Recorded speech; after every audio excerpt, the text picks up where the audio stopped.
Hi friends, ఇది గుమ్మడికాయ వడియాలు వీడియో పార్ట్ 3 అండి. ఇలా శారీ మీద పెట్టుకున్న వడియాలన్నీ 2 రోజులు ఎండలో బాగా ఎండాలి. చూసారా, ఇలా వీడియోలో చూపిస్తున్న విధంగా ఒలిస్తే వచ్చేసేయాలి. శారీకి ఏమాత్రం పిండి స్టిక్కీగా అవ్వకుండా గట్టిగా ఎండిపోవాలండి.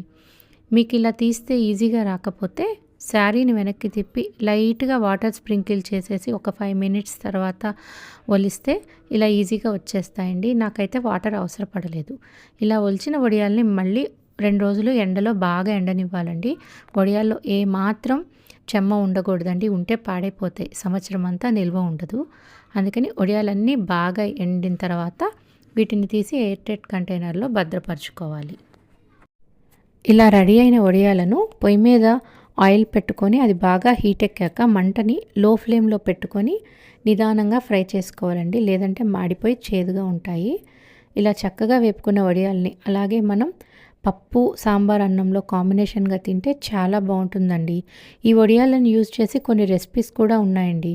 వంకాయ పులుసులో వేసుకోవచ్చు, కంద పులుసులో, కోడిగుడ్డు పులుసులో, ములక్కాయ పులుసులో, అలాగే చింత చిగురు వడియాలు ఎగురు చేసుకోవచ్చు, ఉల్లిపాయతో ఫ్రై లాగా చేసుకోవచ్చు. చాలా చాలా రెసిపీస్ ఉన్నాయండి. ఇవన్నీ నేను అప్కమింగ్ వీడియోలో మీకు పోస్ట్ చేస్తాను. గుమ్మడికాయ హెల్దీ, మినప్పప్పు హెల్దీ. గుమ్మడికాయ వాటర్తో కూడా నేను పప్పు నానబెట్టాను కాబట్టి ఈ రెసిపీ కంప్లీట్గా హెల్దీ అండి. ఆయిల్ కూడా పెద్దగా అబ్జర్వ్ చేయదు. బయట కొనే చిప్స్ కంటే మనం ఇలాంటి రెసిపీ చేసి పెట్టుకుంటే చాలా చాలా హెల్దీ. మనకి మార్కెట్లో దొరికే రెడీమేడ్ అప్పడాలు వడియాల కంటే ఇవి చాలా హెల్దియర్ వర్షన్ అండి. రిగ్రెట్ లేకుండా పిల్లలకి మనం చక్కగా ఫీడ్ చేసుకోవచ్చు. నచ్చితే మీరు కూడా ట్రై చేయండి. నా వీడియో మీకు నచ్చినట్లయితే నా ఛానల్ని లైక్ చేయండి, షేర్ చేయండి, సబ్స్క్రైబ్ చేయండి. Thanks for watching. Bye bye.